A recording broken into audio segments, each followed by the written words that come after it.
Well, one incredible one, that was the practice ones.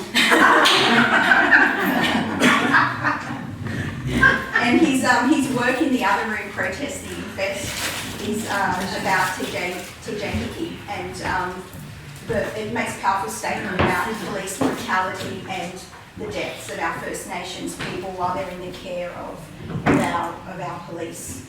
And Do or Die, the practice and the final, also make really strong political statements about the position of Aboriginal and Torres Strait Islander people within, as artists and within the art scene in Australia, and that always kind of, I guess, the kind of whiteness of that scene overall, and always that kind of precarious and what's the word, constantly negotiation of your position within that.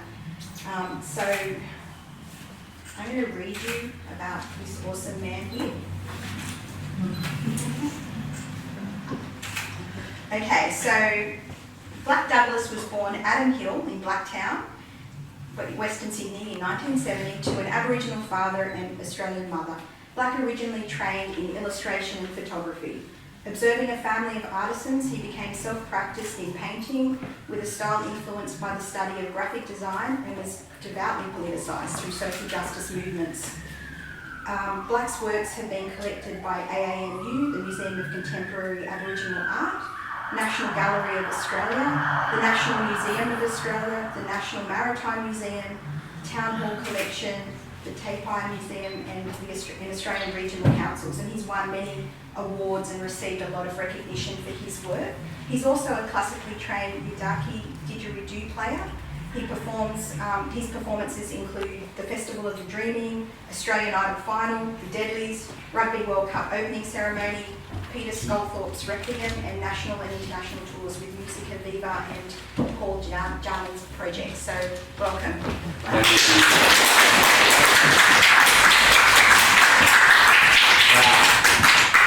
Quaint little turnout, lovely, isn't it?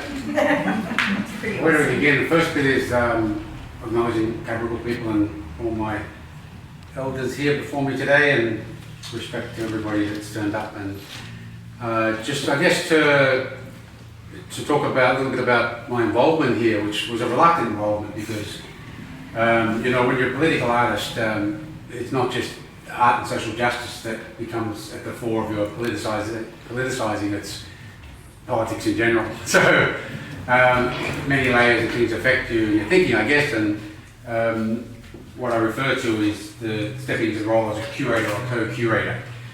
I was very apprehensive about that because I'm not a curator. People study to become curators, and it seems that curatorialship has become as fashionable as photography nowadays. Everybody is a photographer, just about, because the advent of Instagram and whatnot. People can shoot to fun. I guess it's like the bastardization of music in general, pop music today, auto-tune and whatnot. So people can make their own stuff. But I was concerned about being a curator. I didn't want to be listed as the curator because I'm not. I'm an artist and I make my stuff. And I wore you down, didn't I? Lena, yes, yeah, that's right. And the reason I gave in is because, you know, I did grow up amongst many tenacious ethnic mob, and I really appreciate the drive that your mob have, and it's very similar to our mob. So I accepted you as one of my mob, and I stepped into the role and helped. So that gave me an opportunity to explore, investigate a couple of things, and one was diplomacy in being a curator. Because this piece here speaks about the gamble that it is to be in art in general. Aboriginal art is even a greater gamble. And there's no greater metaphor for that at this present time than having a casino being built with the name of Benelong's wife. That is a tremendous irony, and to think that they're going to have an Aboriginal gallery within that a casino is just hilarious. So roughly the blurb about this piece here is called Do or Die, which is a pun, of course, on being an Aboriginal artist in the modern world. In the blurb I spoke about the fact that it's just as simple as rolling a dice, whether you get accepted into finals of art prizes or whatnot. And so that diplomacy I'm talking about, instead of being the curatorship, is that you go in, I believe you go in with an unblinkered view on who you involve in a show. Of course, based on perhaps people whom are closest connected to the country of where you're exhibiting, which is a very important thing. But what I've experienced in being an artist over 17 years of showing, 10 years of being a finalist in prizes around the place, very hard to find Aboriginal curators that address that very spectrum with unblinkered view. And in my eyes, there's only one woman right now as a celebrated Indigenous curator, and she happens to be at the National Gallery of Australia. And however, in my time, and still am experiencing nepotism that is rife amongst Aboriginal art fraternity. So that is a shameful thing, but once again, it's like the formation of land councils. Land councils was an ingenious thing designed by government to create separatist bodies amongst Aboriginal people. And so you look what it's doing to Aboriginal communities, divide and conquer, and so it's all the same in art. So that gives you a lot to paint about when you're an artist like myself, and lots to think about and to turn out these kind of things. So you can go even further, you know, and talk about the selectivity of artists and candidates, of Aboriginal artists who are destined for major awards, and I'm sure you're all familiar with the Tracy Moffat receiving the Biennale. Yeah. But thankfully there was a great writer who actually opened a can of worms that really needed to be opened about the very fact that in 66 years of the Biennale, we have finally got an Aboriginal artist, albeit an Aboriginal artist that identified strongly as an artist before being an Aboriginal artist. And that, in a sense, I find an irony as well. So, you know, it's like treading on hot coals wherever you walk. And it's a very tricky thing to strategize nowadays, where and what not to go. So, in gaining whatever acclaim I have, what I'm trying to do on behalf of the youth and encouraging the youth art culture is to set a few little things in place. And I believe that all artists should be able to know exactly who is judging an art prize. So if there are Aboriginal people judging an Aboriginal art prize, then we should know who they are. And then we should also get to ask the questions, how did those people become selected in judging that prize? Which country are you from? And now, are you confident and happy that you're in this role of judging this art prize on another person's country? So I'm hoping to set that kind of thing in place. And of course, with recent politics surrounding the prizes like the Parliament of New South Wales Aboriginal Art Prize, which saw a dramatic decrease in entries last year, because I feel that many Indigenous artists finally woke up to the fact that Rio Tinto had become a 50% sponsor of that prize. Particularly for artists like myself, that was a very tricky thing to be painting and entering a prize. Potentially you could win $40,000, 20 of which was dirty money.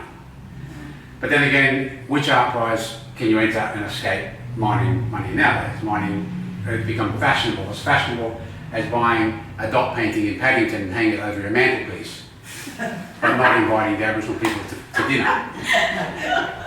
So it's as fashionable as having, it's the mining company's little bit. And to give you an example, there's a prize that runs out of Goma in Queensland called the Ex Strata National Indigenous Art Award, which they choose 10 Aboriginal artists each year emerging. And I was selected back in 2007 thereabouts, and I immediately was uncomfortable about entering that prize. So I knew the former curator of Goma, which was Avril Quayle. And I rang Avril Quayle up, and a former Bamali member as well, and said, look, I'm a bit troubled by being accepted for this. What do? Do I I feel like boycotting it. And she said, well, if you boycott it, you'll be the first Indigenous artist to do so. That's your choice. But she said, I will tell you one thing. If Rio Tinto didn't trickle down what they do into our community wouldn't be connected to the modern world. We wouldn't have IT infrastructure. The kids wouldn't know how to program music and be able to upload that music online. So we have none of that. That's what mining money has done for our community. So you've got to kind of weigh up the pros and cons and look at the positives and the optimistic little elements. So she said, why don't you enter and make a comment about it? And so I did. I painted a large piece, featured a giant tractor bucket sitting in the middle of the desert and the teeth on the bucket were gold, like gold bullion. So they looked like gold bars.